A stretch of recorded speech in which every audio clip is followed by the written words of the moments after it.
The future. For some, this may mean flying cars, crazily advanced technologies, and unlimited multiverses. But while those things are unpredictable, one thing remains certain. Our future relies on the generation of children we're raising now, and making sure not only that they are supported, but those raising them are supported along the way as well is essential. And you'll meet some of the companies that are giving the support and therefore investing in the future in this episode of Elevate, which starts right now. Elevate, in association with Lift Women, inspiring female founders. Hello and welcome to Elevate by Lift Women. I'm Jamila Jallo and it is my pleasure to be here to talk all things business with women who are making a difference. Now remember, whilst Lift Women are the presenting sponsor of today's discussion, all of the views and opinions in the following segment are of course our own. And on this episode of Elevate, it is all about supporting children and their families who face unique challenges to get through everyday life. And with that, my next guest joined me from Kindship, the very first social networking app built for both parents and by parents raising children with disabilities, delays and neurodiversity. And I'm joined by some of those incredible parents who also happen to be the co-founders of Kindship, Tara and Steph. It's my pleasure to have you on the show. How are you both going today? Good, thank you for having us. Absolutely. Now let's get started. I want to hear all about not only each of your own stories, but Kindship's story. How did this incredible idea come about?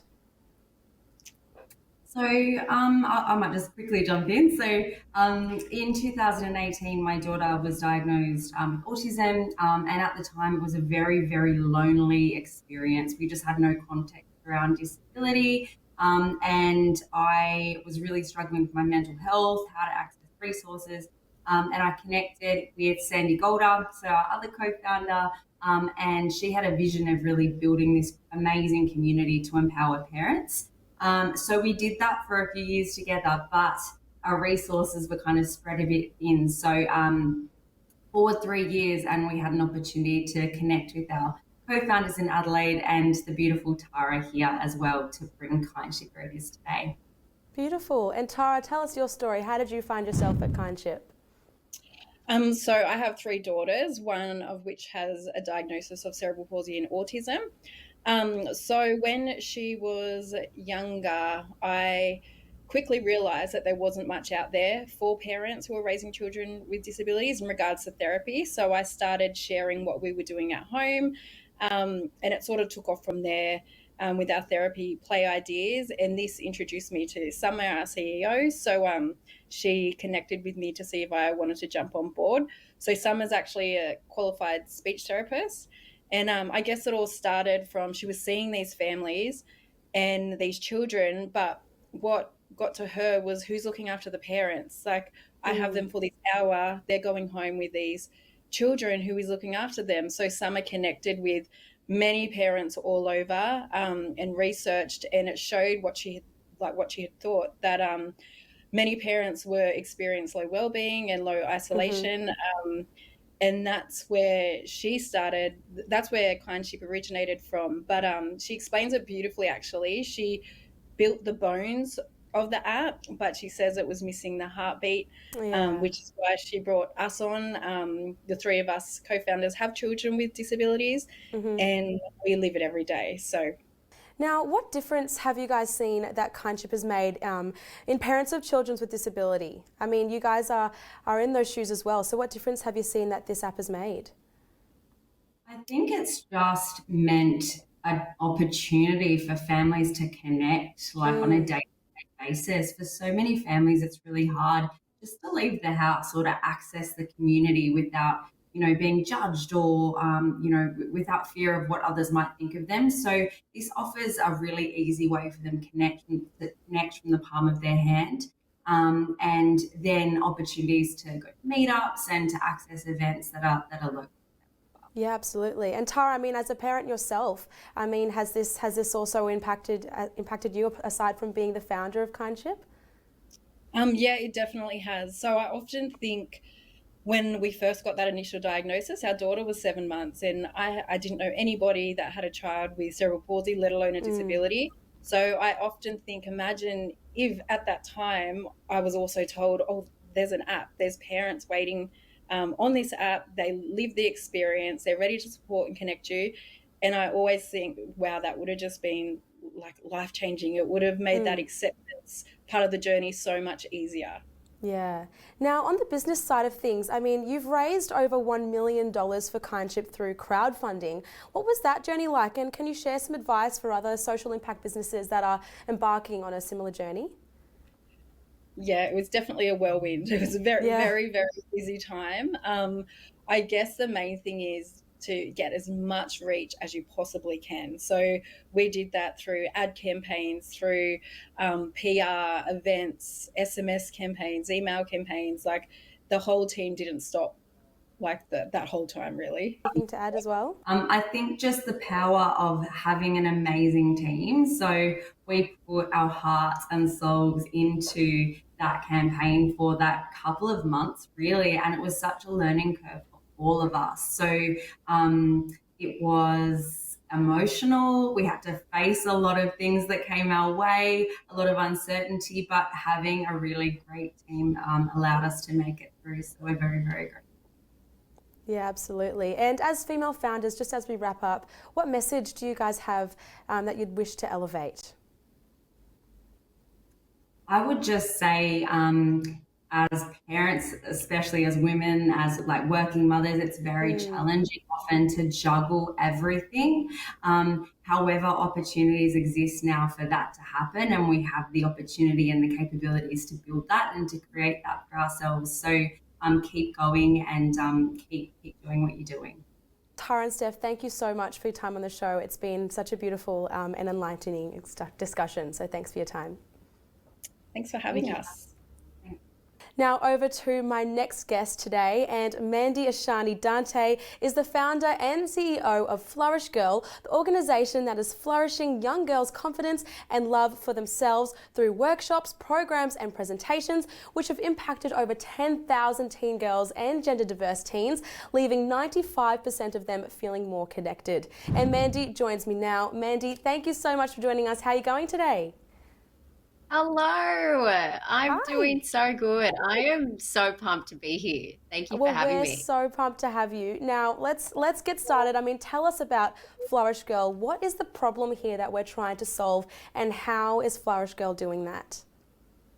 Yeah, so Flourish Girl is a non-for-profit charity that delivers rite to passage programs in schools all across Victoria. And really, the essence of our work and why I started this work is because what I noticed, especially in my high school years, how disconnected I was, disconnected from myself, disconnected from my peers. And in turn, like I didn't really know who I was. And I think for me, after leaving high school, I started to reflect a lot on those conversations because it was with me, but it was also extended with my peer groups. And that's when I started to look at more research and noticed how much girls' mental health issues have become a big thing. And the byproduct of that is because there's been such a lack of connection, authentic connection with young people to themselves, each other, and into their wider communities. So that's why with Flourish Girl, what we've done is we create safe spaces where we bring in, really relatable, inspiring facilitators, which are the role models that really create a normal and safe space to know that it's okay to talk about what you're really going through. And that's really the essence of what we do. Yeah, and on the back of that, I mean, what's the reality here that we face when it comes to self-confidence among teenage girls? How has this started when it comes to the low levels that teenage girls and gender diverse teens have in self-confidence? Yeah, it's such a big question because I think the reality is we know that COVID has had a massive impact on a lot of the young people we work with. And I think, a lot of these issues existed way before COVID, but I think because of COVID, these issues have become more amplified. And I think schools are really on the pressing foot wanting to make sure that they are creating these safe spaces. And I think the last 2 years of lockdown have led to so many young people, and we hear it all the time in our workshops, where they feel so disconnected, they feel alone in what they're going through. And I think that's why our work is so important, because it allows so many young people, and we hear it all the time, where girls who have been friends with each other for over 5 years, they learn more about each other in one of our workshops than the entirety of 5 years. And, absolutely. it's such an important time. And I understand, I mean, coming back to you, Mandy, I understand that you left your career as a speech pathologist and TEDx speaker. I mean, what led you to leave these things and create Flourish Girl?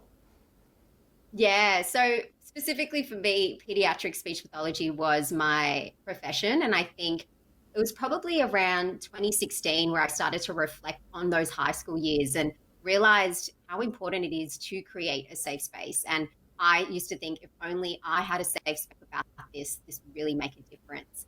And I think that's what led me to leaving my old career as a speech pathologist and really pursuing this, because I noticed that within the market there wasn't anything like this out there, and I thought, okay, well, we need to change the narrative before it gets too late. Yeah.